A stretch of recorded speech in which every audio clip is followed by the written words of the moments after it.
Que yo siempre cuando pago mis impuestos cada trimestre digo, ¿a qué corrupto va a ir destinado el dinero que estoy aportando a Hacienda?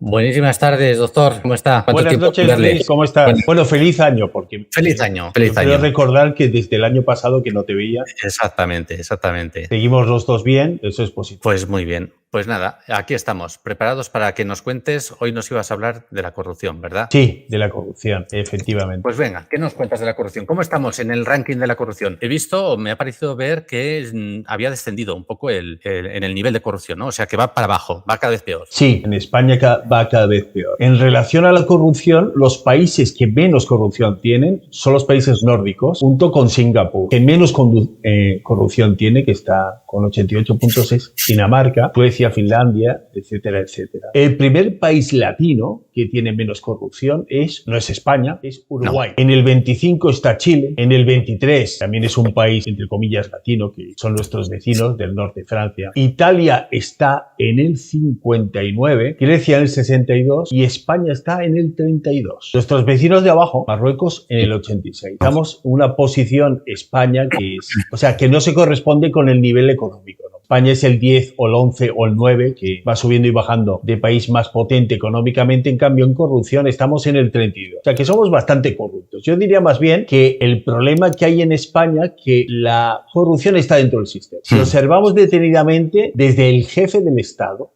el anterior jefe del Estado, perdón, el rey emérito, era un corrupto. Mire cómo se mire. Y si vamos desde él y descendemos a la base de la pirámide social, nos damos cuenta que gran parte de la población también son unos corruptos. Otra cosa es la razón y los motivos que pueden tener estas personas de la base para ser corruptos. Yo siempre explico la cuestión típica de que viene el carpintero a casa o viene el pintor a casa y te dice, ¿usted lo quiere con IVA o sin IVA? Y dice, bueno, ¿y cuánto es con IVA y cuánto es sin IVA? No, con IVA son 700, pero con IVA 700, sin IVA son 500. Entonces, claro, siempre existe el que corrompe y el corrompido. Siempre están las dos partes, porque si tú le dices, no, yo quiero la factura con IVA, pues entonces ya no existe corrupción posible. Pero claro, el problema es que estas personas se van aprovechando y esa es la corrupción mínima, ¿no? Yo me acuerdo que en los años 80 era un dato curioso porque cuando las personas compraban un piso, compraban una casa, en la inmobiliaria te decían un precio, por ejemplo, yo que sé, 18 millones de pesetas. Y cuando ibas al notario solamente ponían 15. Y estos 3 millones o 4 millones o 5 millones, pues no se declaraba. Lo sabía la inmobiliaria, lo sabía incluso el notario y lo sabía el cliente. Y ya existía entonces, ya se pagaba hacienda pública, ya se pagaban los impuestos. Y en cambio las personas, ¿qué sucede? Que lo veían como una práctica normal. Como hace poco lo del con IVA o sin IVA, era una práctica absolutamente normal. Cuando nos damos cuenta y vemos estas estadísticas que salen Marruecos en la posición 86, es porque es un mal endémico de la sociedad marroquí y donde allí están acostumbrados a solucionarlo con la coima, con el comprar a la otra persona, con intentar comprar a los jueces, comprar a los policías, comprar a todo el mundo, porque es tu sistema y no va a cambiar ni ahora, ni dentro de 10 años, ni dentro de 20 años. Hace falta una revolución, que yo siempre lo digo, en este país lo que hace falta es una revolución de honestidad. Y volviendo a España, las comunidades autónomas donde más casos de corrupción se dan y se han dado son Madrid, la Comunidad Valenciana y Andalucía. Y si miramos la corrupción política, nos damos cuenta que son la gran mayoría de partidos que gobiernan tienen corrupción. O sea, ya nos pueden decir, no, yo soy de izquierdas, que soy honesto, pues no. Tanto el PSOE como el PP, como Izquierda Unida, casi todos tienen casos de corrupción. Si no me equivoco, en el 2013, el 40% de municipios grandes de España tenía casos de corrupción. Y habían en el 2013 más de 1.600 causas instruidas en los juzgados por corrupción. ¿Corrupción qué significa? Porque no hay un delito en el Código Penal que sea el delito de corrupción. Corrupción, que tendría que haber empezado por allí, es no solamente no cumplir con la ley, sino no cumplir con el fin de la ley. O sea, no cumplir con principios éticos y morales que tú sabes absolutamente que lo que estás haciendo está mal y a pesar de ello lo haces. ¿Por qué motivo existe la corrupción? Porque somos seres humanos, somos débiles y principalmente es por la avaricia, por el poder, por controlar una organización y entonces el ser humano es débil, ¿no? Y siempre intenta sacar beneficio de estas cuestiones. O sea, y hay varios tipos de corrupción. Está la corrupción pública, que yo siempre cuando pago mis impuestos cada trimestre digo, ¿a qué corrupto va a ir destinado el dinero que estoy aportando a Hacienda? Porque yo soy de esas personas que creo que tiene que existir la hacienda pública y se se tienen que hacer carreteras, aeropuertos, etcétera, etcétera. Pero lo que no me gusta es que existan 10.000 cargos de confianza en el gobierno y que la Generalitat tenga un montón de personas que están cobrando nómina desde hace bastante tiempo y que no van ningún día a trabajar. Esto también es corrupción. Y es corrupción legal. ¿Por qué? Porque el propio Parlamento de Cataluña aprobó una normativa para que estas personas lo pudieran hacer. Esto es algo muy antiguo, muy viejo. En Uruguay se llaman los ñoquis. Cada día 29 de cada mes se comen ñoquis en Uruguay y debajo del plato se ponen unas monedas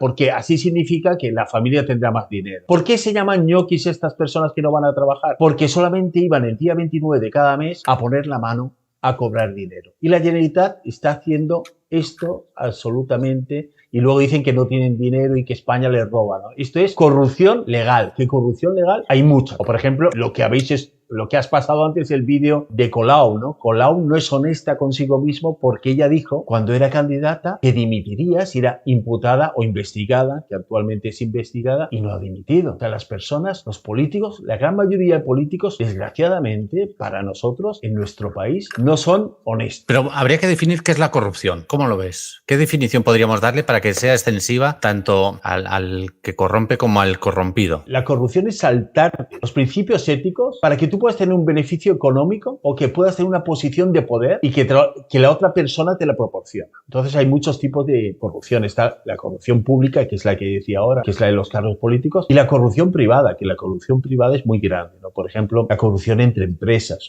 Se suele dar, en Estados Unidos hay muchas normativas para intentar regular la corrupción, pero muchas veces siempre encuentran callejones, vericuetos por donde irse y seguir siendo corruptos, ¿no? Por ejemplo, imagínate que hay una empresa de Estados Unidos que quiere montar una plataforma petrolífera en el Chad. Entonces sabe esta empresa de Estados Unidos sabe a ciencia cierta que tiene que destinar unos 10 millones de euros a comprar a los caudillos que hay en la zona y es corrupción privada entre empresas. En España será y también se da muchísimo la corrupción privada y en toda Europa será. Yo tengo la teoría de que cuando más templado es el país y más calor hace, más corrupción hay. Por ejemplo, estamos en una situación parecida los países de Grecia, Italia, España, Portugal. Vamos subiendo al norte, disminuye. Vamos bajando al sur, aumentan. Es curioso esto, ¿no? Por ejemplo, en Grecia, los profesionales, los abogados, declaran que al año cobran 2.000 euros en total. Algo que es absolutamente imposible, porque con 2.000 euros al año no puede vivir una familia. Eso es corrupción, corrupción privada. Es fraude. El fraude también es corrupción. El tráfico de influencia, o sea, intentar sacar un beneficio propio mediante la influencia tuya política que tengas, bueno, puede ser política o puede ser particular, para dar un beneficio a ti mismo o a una tercera persona. También se dan muchísimos casos en política. En política, desgraciadamente, cada día vemos en los medios de comunicación que hay más y más casos de corrupción. ¿Qué casos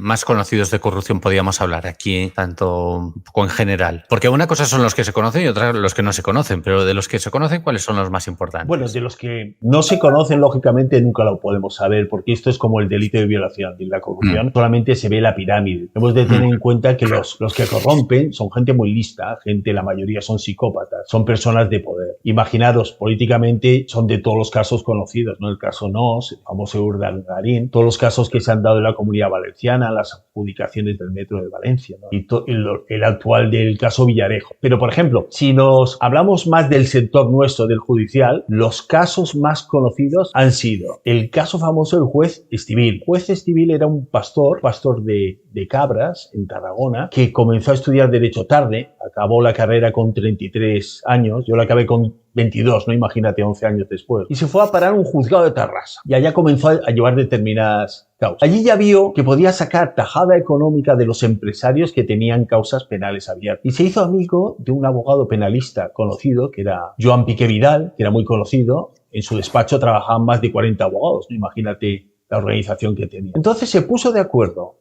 el abogado y el juez, una vez ya estaba destinado en Barcelona, en el juzgado de instrucción número 26, de que él los metía en prisión o les amenazaba con ingresar en prisión y el abogado les decía a sus clientes, mira, si me das 40 millones de pesetas, 20 millones de pesetas, puedo lograr de que no entres en prisión. El Piqué Vidal recaudaba el dinero y el dinero se lo daba a Estivill y Estivill lo enviaba para una cuenta que tenía en Suiza. Al hombre lo condenaron a 9 años por cohecho, prevaricación y algún delito más que no me acuerdo, ¿no? Y el abogado por sí. Ahora ya tienen que estar en libertad porque esto era del 2005, pero ya no se ha vuelto a saber nada más. Pero lo curioso es que, por ejemplo, el juez, una vez que está rehabilitado, el juez en teoría puede pedir otra vez su ingreso en la carrera judicial, a no ser que lo hayan cambiado. No lo ha hecho, ¿no? No, que yo sepa, no lo ha hecho. Hubieron otros que sí que lo hicieron, que después de ser condenados, por ejemplo, Garzón, si no me equivoco, lo solicitó. O el tema de Garzón también sería una corrupción. Por lo que le condenaron es por intervenir las conversaciones de los imputados, de los detenidos, de los presos preventivos con sus abogados. El abogado tiene el derecho, puede entrevistarse reservadamente cuantas veces que quiera. Y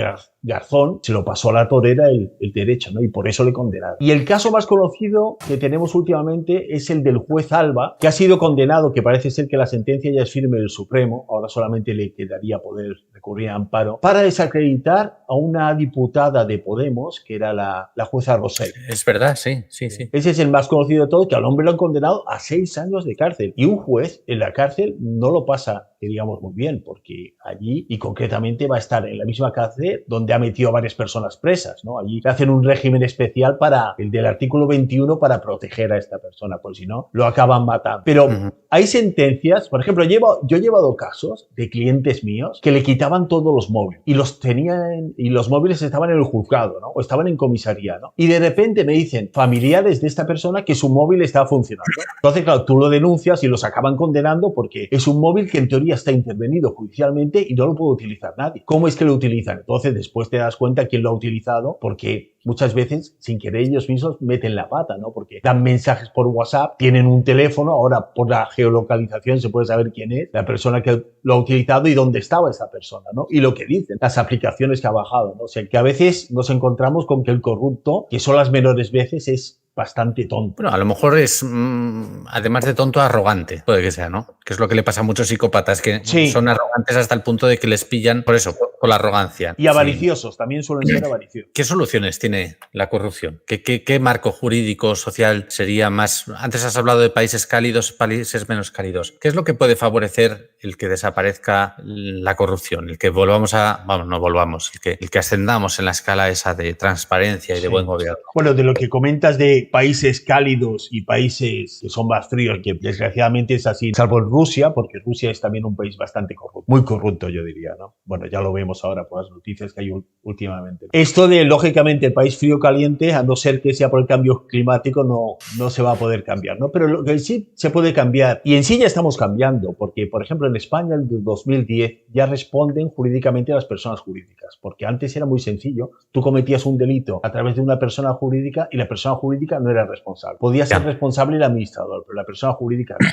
A partir del 2015 se ha reforzado aún más la responsabilidad de las personas jurídicas. Pero lo que tiene que haber, ante todo, es transparencia. Por ejemplo, es muy conocido, y no sé si tú habrás estado dentro de algún concurso oposición. No me he atrevido nunca. Vale. Los concursos en oposición es algo que está dicho por todo el mundo y todo el mundo lo sabe. Pero lo diré en un país imaginario, porque no me quiero referir explícitamente a España, ¿no? En un país imaginario. Por ejemplo, la persona se presenta a un concurso oposición de lo que ella dice su plaza. Se presenta para su plaza, ¿no? Y este concurso hay igual 10 personas más que se presentan. Entonces el tribunal ya se escoge determinadas personas que saben que al que van a escoger es al que es la plaza de él, a pesar de que los otros tengan un currículum excelente y mucho mejor, ¿no? La solución, ¿cuál sería? Que el tribunal no lo formaran de ese hospital o de esa universidad, sino que fueran de otras universidades o de otros hospitales. Incluso sería mejor que no fueran ni hospitales españoles ni universidades españolas. Con eso habríamos acabado con la corrupción, digamos, pública para oposiciones. En relación a los jueces, lo que está claro es que un juez o un magistrado no puede juzgar a otro juez, otro magistrado. Yo creo que tiene que ser un tribunal escogido de miembros que sean escogidos por el pueblo, ¿no? Como es el caso del jurado. Y por último, los policías no pueden ser investigados por los propios policías, porque lo que hacen es se cubren los unos a los otros. Desgraciadamente hay excepciones, pero suele ser así. La corrupción es como un cáncer, lo que hay que hacer es extirparlo, porque si no, se va extendiendo cada vez más y hay un momento que no para. Entonces yo creo que la solución es la transparencia. Por ejemplo, hay movimientos que piden de que el dinero deje de existir. Claro, por un lado, si el dinero deja de existir, perdemos privacidad, pero lo que sí que acabaría sería la corrupción, porque si todo está absolutamente anotado y controlado, entonces ya no hay corrupción. Pero claro, hemos de mirar que exista un balance entre la privacidad, la intimidad y el control. Claro, hoy comentábamos que había un vídeo de Ursula von der Leyen, la presidenta de la Comisión Europea, en la que hablaba, con ese estilo que tiene ella tan propio, de que el pasaporte sanitario ya se podía empezar a transformar en una especie de pasaporte digital internacional, una especie de monedero digital. Es decir, que lo que parecía probable desde el principio de la pandemia, que nosotros habíamos denunciado que esto no era nada más que un escenario para llevarnos a todos a ese mundo globalizado y digitalizado, pues parece que ya están contando que es esa la intención. No sé si te apetece verlo y hacerle un comentario en cuanto a la corrupción, porque esto es lo mismo que estabas comentando. ¿Te parece? Muy bien, adelante, Luis. Bueno, ella dice esto, nosotros era lo que hemos comentado varias veces, que este era el fin último de esta pandemia, era el control social, el control de todo, el control de todo lo que puedas llegar a hacer con tu vida y de lo que no. Entonces, bueno, aquí está. Uns auffordert, eine neue digitale Identität zu erstellen oder uns bequem über eine große Plattform anzumelden, haben wir in Wirklichkeit keine Ahnung, was eigentlich mit unseren Daten passiert. Und aus diesem Grund wird die Kommission demnächst eine sichere europäische digitale Identität vorschlagen. Eine, der wir vertrauen und die Bürgerinnen und Bürger überall in Europa nutzen können, um alles zu tun, vom Steuerzahlen bis zum Fahrradmieten. Eine Technologie, bei der wir selbst kontrollieren können, welche Daten ausgetauscht und wie sie verwendet werden. Pues desde pagar impuestos a alquilar una bicicleta. Para eso ¿Me has obligado a repasar mi alemán? No, en los subtítulos de abajo estaba en inglés. Pero bien. Es curioso porque en alemán lo ha dicho, ¿no? Sí. Controlar para controlarlo. Ella misma sin querer, o sea, lo está diciendo, es para controlar. Es decir, quitamos el dinero, lo convertimos en moneda digital, ¿eso garantiza que no haya corrupción, seguro? Bueno, eso garantiza que haya un sistema paralelo. Puede haber un sistema paralelo totalmente, ¿no? Porque, por ejemplo, el Bitcoin en sí es un sistema paralelo al dólar, al euro, sí. ¿no?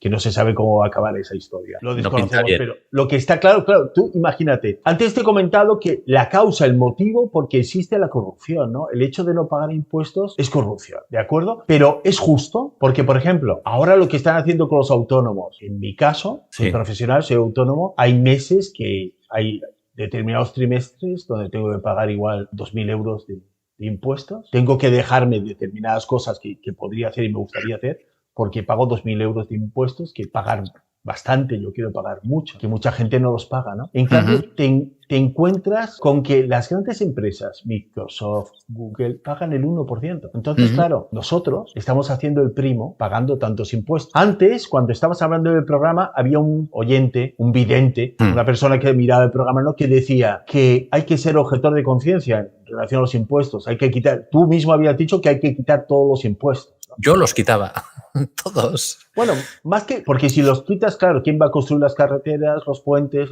No lo puedes dejar en iniciativa privada. Tiene que haber un impuesto, yo pondría un impuesto solamente y que fuera justo. Es decir, por ejemplo, el 15%, ya se crearía más riqueza, la gente no defraudaría, todos seríamos más felices y más contentos. Pero lo que no puede ser es que del agua pagues impuestos, de la gasolina pagues impuestos, de la luz pagues impuestos. Estos son motivos suficientes como para que haya una revolución de honestidad, y comenzando por los de arriba, que son los primeros deshonestos. Hombre, por supuesto que quitar todos los impuestos sería algo imposible o algo irreal, ¿no? No, ¿por qué? Pero sí que hay que dejar, pues eso, un impuesto justo y mínimo, ¿no? Evidentemente, pero sí, yo creo que ahí es donde debería empezar. Yo creo que ¿no crees que cuanto más presión fiscal, más corruptos son los políticos? Es decir, cuanto más sacan el ciudadano, más hay para repartir entre sus amigotes. Esto era como el rey que había construido el puente. Las personas que pasaban tenían que pagar. El rey, ¿cuándo mataban al rey? Cuando subía tantos los impuestos que el pueblo se rebelaba, ¿no? Puede ser que nos encontremos en un momento determinado que la gente diga basta. El problema es que los españoles somos muy mansos. Esa es mi teoría, ¿no? Creo que somos muy mansos porque hemos estado 40 años sometidos a una dictadura, salimos de la dictadura y la gente salió con miedo. Mis padres salieron con miedo, mis abuelos salieron con miedo. Yo viví la adolescencia en la dictadura. Yo he visto a la gente, la policía pegando a la gente simplemente por gritar libertad, ¿no? Y creo que la mayoría de españoles aún tienen el miedo a manifestarse. O sea, es diferente, por ejemplo, en Francia o en Canadá, las imágenes que mostrabas en tu canal, que la gente ya ha perdido el miedo. Aquí no. Aquí seguimos atenazados. Porque no se entiende, la verdad, con lo que están haciendo con el precio de la luz. Que hay un cuarto de familias ya que están en pobreza energética, que no pueden pagar ni el agua, ni la luz, ni el gas, que encienden solamente la calefacción, pues los días que pasa el termómetro a -2 o a -4. ¿no? Esos los que tenéis suerte. En Burgos estamos a -7, -8. Bueno, pero los de Burgos aguantáis todo. Sois gente muy fuerte. Mira, pues a propósito de la corrupción, mira que el otro día leyendo las efemérides de Burgos, el 23 de enero de 1500 poco, no me acuerdo, 1516, se firma en Burgos una amnistía a todos los ciudadanos de Burgos que habían salido a las calles en la revuelta de los comuneros para luchar contra la corrupción de Carlos I, para Carlos V, que se empeñó en subir los impuestos y en pagar sus juergas y sus aventuras en toda Europa. Que no se entendía. Sí, claro. Pero que parece que la sociedad no ha cambiado mucho desde entonces. Mira, en cuanto a corrupción, impuestos, es la misma dinámica siempre. Sí, te hablaré de un país imaginario. Cuando tú estás en comisaría de policía con tu cliente, que es narcotraficante, y la persona que le está tomando declaración en el país imaginario lleva unas bambas McQueen que vale 500 euros, comienzas a pensar mal. O sea, por tanto, creo que poco ha cambiado, desgraciadamente. Sí, la verdad es que un día tenemos que hacer un especial de país imaginario porque la gente tiene hambre. Yo cada vez que cuento alguna historieta de este país imaginario que conocemos, la gente se sorprende mucho. ¿Cómo puede pasar eso en un juzgado? ¿Cómo puede pasar eso en una comisaría? ¿Cómo puede pasar eso en una autopsia? ¿No? Por ejemplo, sí, en la Atlántida, en el país imaginario la Atlántida lo podemos llamar, el mayor número de droga que llega a la Atlántida es por contenedores, por los puertos. Entonces siempre hay una persona compinchada de las autoridades policiales de la Atlántida con el narcotraficante. Entonces la droga entra así de fácil. Cuando suelen pillarlo es cuando el policía le pide al narcotraficante más comisión. O sea, en vez de 3.000 euros por contenedor, pues le pide 6.000. Entonces ahí ya se rompe la relación y es cuando viene el chivatazo y las autoridades, los atlantes, detienen a esa persona. Ahí están, al acecho del negocio. Bueno, ¿crees que hay algún momento en el que la sociedad empezará a mirar a esa manera de prevenir o a tomar medidas de prevención en la corrupción? ¿Costará mucho, poco? ¿Es una cuestión cultural? ¿Tenemos que madurar como sociedad, como seres humanos? Hay que madurar. Yo soy partidario siempre, no sé si te lo he dicho, me parece que sí, que en alguna charla te lo he dicho, igual en la primera o algo así, de la democracia directa. Por ejemplo, en Suiza hay determinados pueblos donde votan una vez al mes y a veces cada 15 días. El problema de las sociedades, yo lo digo claramente, son los políticos. Porque si los políticos fueran honestos, pero no son honestos. Y me acuerdo que salió en el Parlamento, en las Cortes, en el Congreso de Diputados, las personas que cobraban una dieta por estar fuera, o sea, que eran de fuera y cobraban una dieta por estar en Madrid. Cuando salió lo del COVID, solamente uno de ellos fue el que renunció a cobrar la dieta porque no iba a Madrid, porque se había suspendido. Todos los demás no renunciaron, o sea, solamente una persona, ¿no? Me parece que ya lo comentamos una vez. O sea, imagínate, el porcentaje de gente honesta es muy pobre, es muy pequeño. Una solución práctica, no sé, aparte, ¿cómo maduramos? ¿Cómo hacemos que la sociedad entienda que hay que salir de esta falta de transparencia y buen gobierno? Ir más a misa, comer menos trigo, no sé. Si fuera todo ir a misa, pues ahí yo sería el primero que iría, ¿no? Pero está claro de que es un problema, o sea, no es un cuento, sino que la corrupción es totalmente real, ¿no? Precisamente, en mi opinión, ¿no? La religión lo que hacen es te ponen una venda en los ojos para tapar todos los temas reales que hay, ¿no? Ya sé que en Castilla hay mucho, en Burgos sobre todo hay mucho religioso, tenéis una catedral preciosa.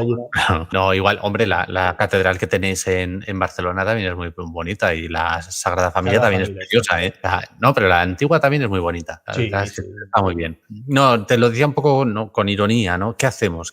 Porque por más que se intenta explicar a la gente conceptos básicos de economía y de corrupción y de transparencia y de buen gobierno, pues parece que siguen todos empeñados. A mí lo que me enfada mucho, por ejemplo, es cuando estás en un juzgado y ves y el juez, los magistrados ven claramente que esos policías están mintiendo, los magistrados miran para otro lado. O sea, yo creo que es más culpable la persona que mira a otro lado, no se da siempre, pero se suele dar, que el propio corrupto. Porque lo que hay que hacer es cuando hay una célula que es cancerígena, es extirpar. Esa es mi opinión. Bueno, pues a ver si todo esto va mejorando, ahora que se termina esta cosa que llaman pandemia y ahora que empiezan los certificados digitales a funcionar. A ver, ¿no? Úrsula dice que los quiere poner todavía más en serio para usarlo para más cosas, pero a ver si la sociedad empieza a ver un poco de luz, un poco de transparencia, un poco de buen gobierno, un poco de decencia, aunque en el país en el que vivimos parece que va a ser difícil, ¿eh? Bastante complicado. Bueno. Aquí te iba a comentar, Luis, que hoy estoy emitiendo en directo para mi canal canal, que me parece que han podido ver todos, y muy bien. saludar a todas las personas que están ahí, que me están dejando comentarios, que aún no los he podido ver si me hacían alguna pregunta o no. Bueno, pues me alegro mucho de que hayas transmitido al mismo tiempo. Me parece fantástico, me parece estupendo. Ya iré contestando a todos los que, porque veo que van preguntando cosas. Que van yo a veces cambio la mirada para mirar a ver si veo algún mensaje. He cortado un poco lo de leer, porque cuando entra alguien a molestar, la verdad es que le corta mucho el rollo, pero bueno, me alegro. ¿Cómo va tu canal? Vamos a ponerlo aquí, a ver cómo se llama. El problema, claro, que lógicamente tengo mucho trabajo y tengo que sacar tiempo de donde sea. Vale, pues dime cómo se llama tu canal para transmitirlo aquí también. Jordi Rojo, abogado penalista. Jordi Rojo, abogado penalista. Jordi Rojo, penalista. Pues vamos a ver si lo vemos. Así está bien. Jordi Rojo, abogado penalista. Pues muy bien, Luis. Un placer hablar contigo, como siempre. Muchísimas gracias. Para mí es el placer y el honor tenerte aquí y poder compartir sobre estas cosas del derecho penal, que es tan importante y tan interesante. Y insisto, un día tenemos que hacer una fiesta para hablar de ese país imaginario, porque lo que pasa no se lo pueden creer. Y tanto que sí. A vuestra disposición, Luis. Muchísimas gracias. Un abrazo muy fuerte, Jordi. Hasta pronto.